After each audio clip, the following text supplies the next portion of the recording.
Here's a quick guide to setting up and using your illumibot and making your first prompt. Okay, so what do we have in the box? We'll open that up. So we have the antenna and the cable that goes to it, and then that will plug into your illumibot. You've got an HDMI cable and then the power. All right, so we've got the video cable, the power cable, and the Wi-Fi going to the antenna. Now let's go plug this into a projector. Okay, so to get started, I'm going to take my illumibot. I'm going to take the HDMI cable and plug it directly into the projector. Set the antenna inside and make sure the antenna is plugged into the illumibot. Power's in, I plug it in, I make sure it's off. I don't want to turn it on yet. First, before you turn on your illumibot, power on your projector. All right, projector's on. It's got some signal going out. Then we're going to go ahead and hit the red button and light up the illumibot. You'll see a white screen for a while on this, but once it gets all booted up, we'll be ready to go. Okay, so it'll go from Wi-Fi initializing. Now it's searching for your Wi-Fis. Pay attention to this version number if we ever contact you for support. So here we are, so I'm just going to go ahead and connect the Wi-Fi. I'm going to select a network. Okay, one known issue for all of my early adopters is the touchscreen is a little out of calibration. We will fix that in an over-the-air update, but for now, you just have to hit the buttons on the low side. Okay, I'm going to go in here and enter my password. All right, cool. Got the password in there, then I'm just going to hit connect.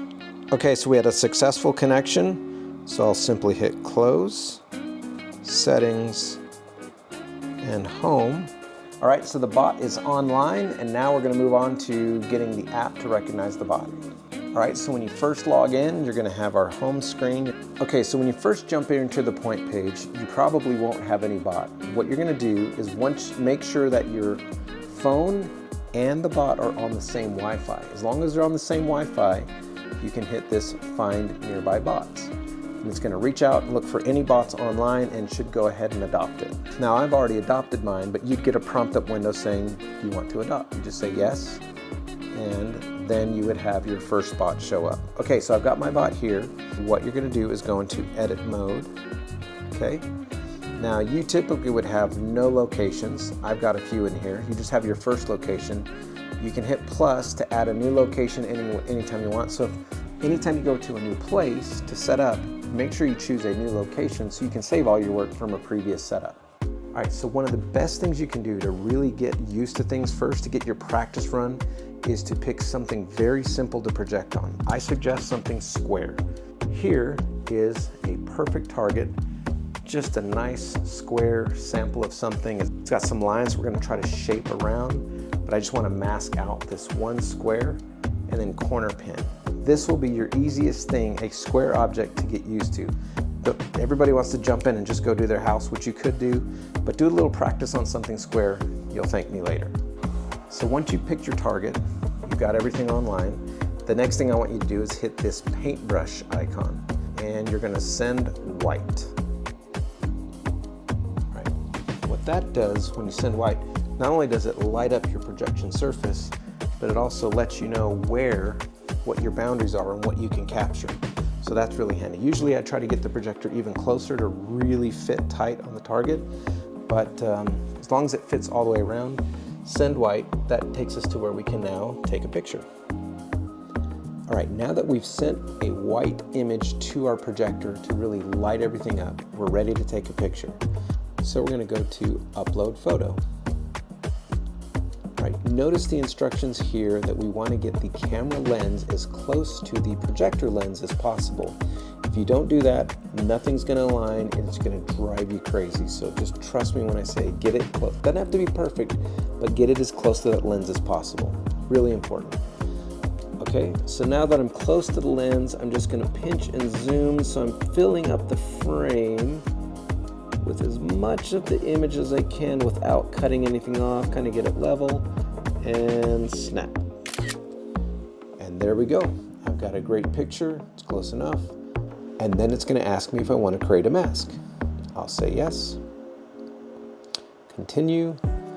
Okay, so I'm going to introduce you to our mask builder. I just want to let you know there's two of the hardest things of doing this, and they are masking and corner pinning. Now, once you get used to it, it's actually quite easy and quite fun. I like it. but for just getting started, this is probably going to drive you crazy. I apologize in advance, but you can do it. I'm going to give you a few techniques to make your life easier with masking and corner pinning. So here we go. For starters, less points that you're going to touch on here, the better. It makes a cleaner mask. So I'm just going to put a single point right in the middle and hit confirm. That launches down below. You may have, on your phone, you may have to scroll down, a mask builder. And it's a builder because we can take lots of different masks and add and subtract and things like that. With masking, you really don't want to focus on cutting anything out generally. You just want to get the outside shape so that the projection doesn't go anywhere else. Now in this case, look at there, made a perfect mask first time. So sometimes it may not do a good job. You can hit this draw tool where you can draw shapes, or in this case, I just want to use the pencil. I use this a lot. Bump that thickness up, and you can just paint over the areas that you want to mask out.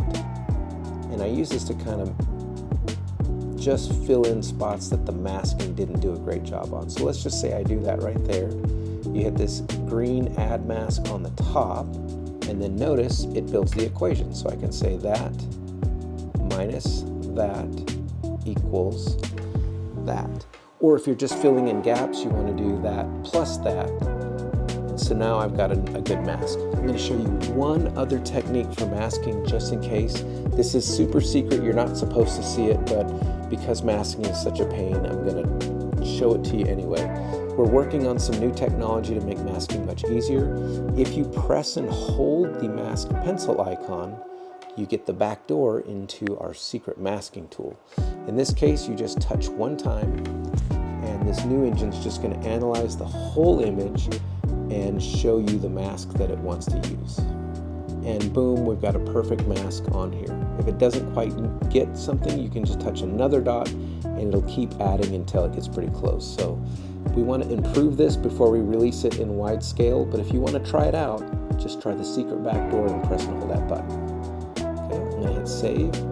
So now we've got a good photo, we've got a good mask, and the last thing we got to do is realign this image back up onto the surface, and we're ready to have some fun. Okay, we're ready for our third phase, which is corner pinning. Corner pinning means we want to take the image that's being projected on top of our target and get them to be perfectly aligned on top of each other.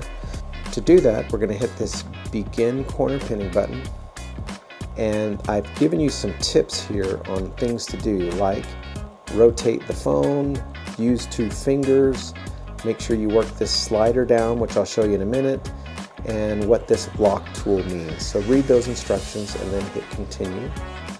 So rotate the phone. It's going to work like kind of a game pad here. And so our goal here is I'm going to move this up to super fast mode up top.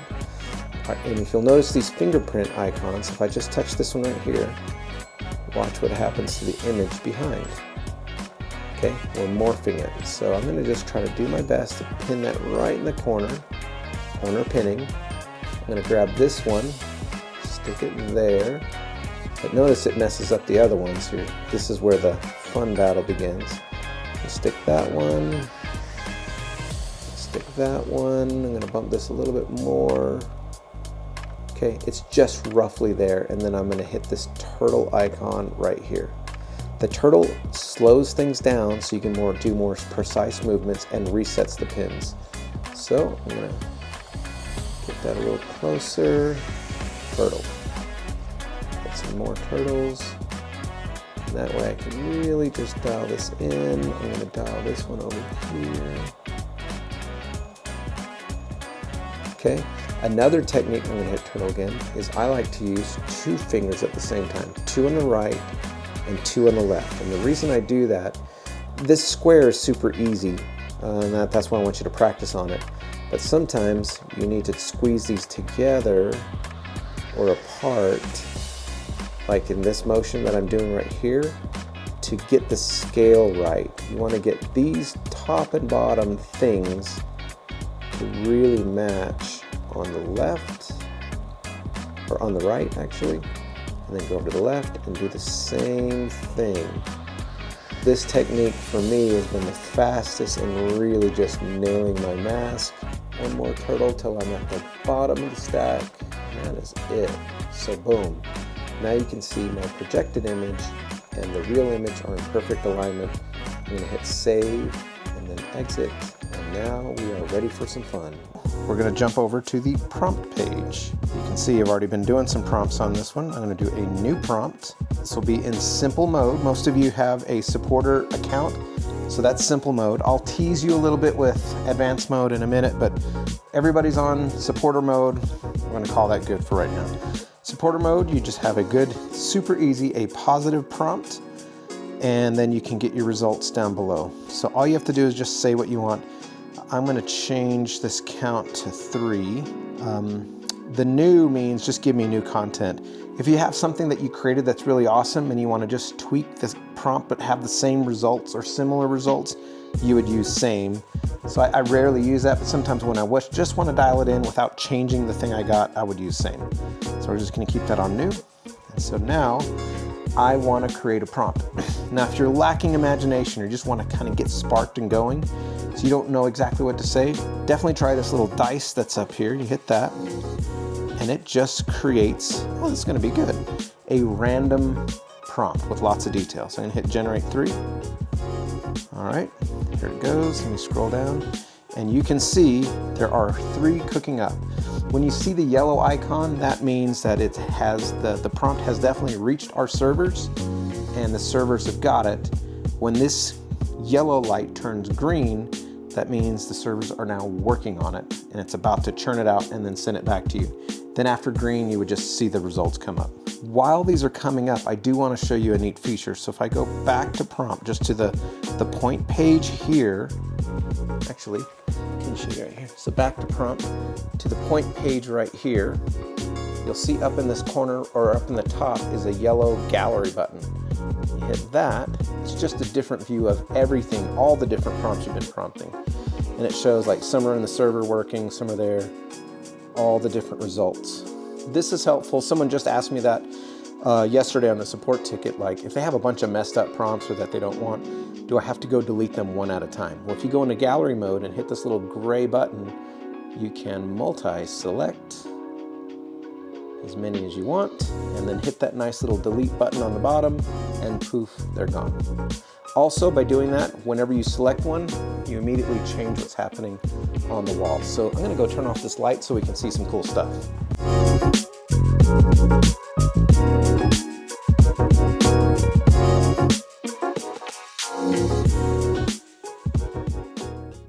All right, so this is in simple mode. I'm going to tease you a little bit. Most of you don't have advanced mode. We still want to make some improvements and tweaks to make it more widely available. You can subscribe to advanced mode if you want. Just fair warning, it is super duper advanced, like super intimidating, super advanced. We want to start exposing some of those features to you in a very more simple and easy way to use to take advantage of the power of it, but without having to know stuff. But I'm just going to give you a quick tour in advance. If you don't want this, fast forward through this section. This is just a teaser for you to let you know what's out there. However, it's here, so this is going to be a little fun. All right, so advanced mode, going to advanced. So now I can go into all kinds of additional. So I can have a positive prompt, a secondary prompt that I like to just do for everyone, like 4K, high detail, high contrast. I can have that in here. I can have negative prompts, things I don't want my art ever to do, like no cartoons or no black and white, whatever things you don't ever want it to be, no nudity or no whatever else. You just want to put all your key things in the secondaries. We have workflows, right? So there's just a lot of workflows, and these are, you have to kind of know the lingo of generative AI to know what these mean, but there's a whole bunch of different modes. Obviously we have for projection mapping, we almost always want to do remove the background. We want to enable the mask. That's the magic of projection mapping, but these are optional. You can also do upscale. So it's going to take the artwork that you do and then really take it up a level in detail and really make it higher resolution. There is a denoise. So denoise means how much creative freedom you give to the AI. So I can add even more creative freedom. It can take what it made, and as it's upscaling, it can denoise it. So here, you've got all kinds of models that you can use. For those of you who know this, these are actually the AI engine under the hood. We've got Starlight Animated, Juggernaut, Dreamshaper Studio, Realistic Vision we use exclusively for animation creation, Crystal Clear, Dreamshaper, XL, Safe for Work, Lightning. That's kind of our default go-to. It has great results and it's really, really fast. That's what you use in the simple mode. I'm not going to change the model here, but we have things you can change in the samplers and how many steps. A step is how many iterations of the AI it goes through to really shape out and make more and more detail. And you can change the CFG and just the basic denoising. If you slide down the denoising here, like to say to 0.8, then it's going to really obey these lines much harder. Now the imagery is going to be less creative, but it's going to really say, I've got to build something that fits right onto this. So denoising is one way to do that, to really get your shapes to stick to your building, and to just the creations to really shape around your shape. So that's denoising. These LoRa flavor packs are going to come to you in simple mode, probably by the end of next week. That's just kind of something we're going to move over to simple mode. A LoRa pack is like a, in fact, here it is. It's like a flavor pack you add to a drink to change its taste without altering the drink's original recipe. It adds new flavor capabilities without changing the ingredients. It's kind of like when you go to Sonic and you add lime to your Coke, right? Something like that. It's highly trained, so like this Swamp Monster, or one of my favorites is this Envy Mimic, right? So whatever I create, let's just do one. I'm going to add Envy Mimic, and what's cool on this is actually, let me delete that. Let me add Envy Mimic LoRa, and I want it to have a little influence or a lot of influence. So we're just going to bump that up a little bit. I'm going to use this LoRa. All right, so I'm going to use that in a minute to make this next thing, and you're going to see how creepy it gets by just adding that LoRa effect. You got IP adapters. It's an inspiration image. What does that mean? Well, I can go in, and I'm going to add the source image, and I can grab any image off of the internet, or just upload my own, or from my camera, right? So like, here's an image I grabbed off the internet that I thought was really cool. I want this to influence what happens on the screen, so then I will save that, and I want it to have a lot of weight, and save it. And so now, when I create this next piece of artwork, it's going to take this image and use it. And in fact, I'm going to say, you know what? Don't use this image yet. Like, start building this image the way I want, and then at about 45% of the way, kick into this and start using this image to influence what it creates. And then about 85% let go of this image and finish making it off with just a regular AI. It's that kind of stuff. And I can do it in high strength composition. When I say composition, I can add more than one inspiration image. So I'm going to add source, upload another one from the gallery, and let's just do a puppy dog. Sure, because my grandkids just got a puppy. All right, let's save it. And it's just regular, just a little lighter. Right there, save. And so this one, oops, there you go. So it will do a composition of these, and it'll start and end, and that's how that's going to work. Okay, even combine methods. I mean, we're talking crazy advanced here. So I'm going to save that. And now, not only do I have LoRa's that are influencing special model flavor packs, but I'm using images off the internet to really shape and define what's going to be created on this piece of art. Another thing is called a control net. I'm telling you, I'm getting super nerdy here on you. So control net, let's add another one, are different things. There's canny, which is like the edge. Canny is an edge detection. So it's going to say, I want you to really look at the edges, or really look at the depth perception. So it can look at photos of houses and things and say, the doorway is further back than this, and it creates the 3D effects on your graphics even better because it's going to obey the depth map of any given image. Or HED, or MISD, or OpenPose. OpenPose is very much for bodies and things like that, so you can really look. In fact, I'm probably going to put some OpenPose on here. Dial it back just a little bit.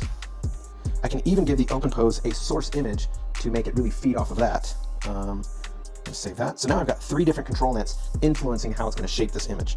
And then there's these model patches. There's simple things like free packs. I think, do I have explainers? Little explainers meant on what they are. I'm going to bail out of there. I'm just going to use the free to you. It just helps make things run a little faster and more efficient. There's some trade-offs, but I like it. And then, if that's not enough, I'm going to leave this animate on. I want this to animate. I want its duration to be about 4 seconds. We're going to run at 30 frames per second with about a 4 interpolation factor. I want it to loop. And I've got this whole schedule. I guess this one was already set up for me off the last one. So really, I'm going to edit this. Yeah, you know what? I don't want any of these. This was done earlier, so let me just clear these out.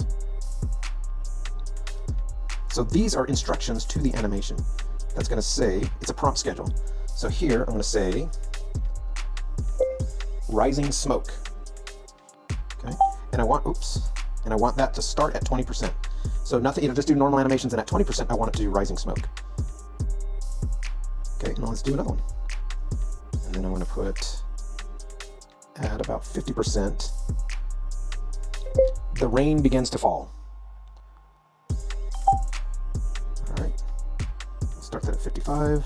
There we go. So hopefully it should have some rising smoke and then rain beginning to fall. And you can just give some instructions that during its flow, what do you want things to change and evolve to? Let's see how it works. I have no idea. And that is it. So those are all these advanced features. And now I'm going to create. Animations take a really, really long time because they're extremely heavy. They're creating literally tens, hundreds of images and stringing them together. So these just don't even, just got to walk away. When it says 30 minutes, it might actually be 30 minutes. It may not be that long, but just let it ride. But the server's got it.